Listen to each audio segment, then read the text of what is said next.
গাইবান্ধার পলাশবাড়ির যেখানে রাম মন্দির নির্মিত হচ্ছে, সেখানে কিন্তু ইতিপূর্বেই শ্রীকৃষ্ণের মূর্তি, কালী মূর্তি, সেখানে শিবলিঙ্গের মূর্তি, সে বৃহৎ বৃহৎ মূর্তি আছে। কিন্তু যখনই এই রামের মূর্তি আসলো, এইটা নিয়ে একটা হাউকাউ শুরু হয়ে গেল। কিন্তু আমাদের এইটা ভাবতে কষ্ট হয়, এই রাম যদি কাঠের মূর্তি হয়, পাথরের মূর্তি হয়, এইটা যদি এই অবস্থা হয়, আর এটা যদি জীবিত হয়ে ফেরে, তাইলে কেমন অবস্থাটা করবে এরা? আমি তো এইটা ভাবতে আছি, যদি এখন হয় যে রাম জীবিত, তাইলে কি অবস্থা হবে? মাটির মূর্তিতে যদি এত আতঙ্ক থাকে, তাহলে জীবিত মূর্তির কি অবস্থা হবে জীবিত যদি হয়? এটা আপনারা একবার ভাবেন। যাই হোক, আমি একটা দুঃখের সাথে বলতে হয়, এই গভর্নমেন্ট নির্বাচনের আগে আমাদের প্রতিনিধিরা যখন মাননীয় প্রধানমন্ত্রী তারেক রহমানের সাথে দেখা করেছেন, তিনি বলেছেন এদেশের সমস্ত মানুষ, এদেশের সংখ্যালঘু বলতে কিছু থাকবে না, সমস্ত মানুষ তাদের যার যার ধর্মীয় ভাব গাম্ভীর্য রক্ষা করে চলতে পারবে। এখন আবার আমরা যে মন্ত্রীর কাছে, যে এমপির কাছে যাই, প্রত্যেকেই বলে যে আমরা এবছর হিন্দুদের ভোটে নির্বাচিত হয়ে সরকার গঠন করেছি। কিন্তু হিন্দুদের জন্য কি ছোলা কলা, আমাদের জন্য ছোলা কলা। যখনই কোনো দাবি দেওয়া তোলা হয়, সেইটার কোনো জবাব থাকে না।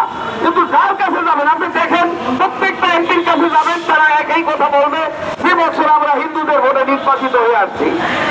যাই হোক, আমি আর কথা বেশি বাড়াবো না। আমি একটা কথাই বলবো যে আপনারা অনতি বিলম্বে আমাদের এই হরিদাস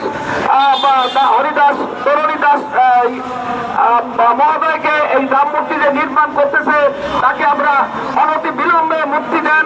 যদি মুক্তি না দেন, আমাদের কেন্দ্রীয় কমিটি যত কঠিন কর্মসূচি দেবে, আমরা প্রত্যেকটা কর্মসূচিতে অংশগ্রহণ করে আমরা কিভাবে তাকে বের করা যায়, সেইটার জন্য যাবতীয় ব্যবস্থা গ্রহণ করব। এবং হরিদাস দাদাকে মুক্তি না দেওয়া হয়, তাহলে আমরা সারা বাংলাদেশে যে কেন্দ্রীয় নেতৃবৃন্দ বৃহত্তর আন্দোলনের ডাক দিব, আমরা তা পালন করবো এবং রাজপথে আন্দোলনের মাধ্যমে এ দাবি আদায় করবো। অত্যন্ত দুঃখের বিষয়, আমাদের কিছুদিন পর পর এই রাজপথে দাঁড়াতে হয়। কেন?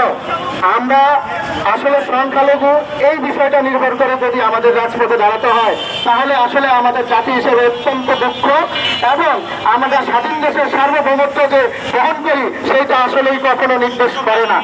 এখন আমি শুধু একটি কথাই বলতে চাই, ইতিপূর্বে আমাদের যারা নেতৃত্ব দিয়েছে, সকলকে আমরা দেখছি বিভিন্নভাবে মামলা হামলা, বিভিন্ন সমস্যায় জর্জরিত করে তাদেরকে প্রতিহত করা হচ্ছে।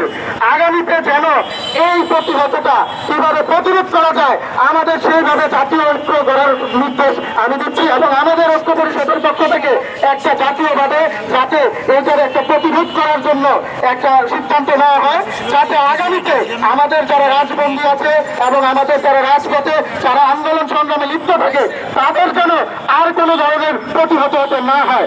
সংগ্রামে সাথী বন্ধুগণ, আমরা সকলে রাজপথে আছি, থাকবো।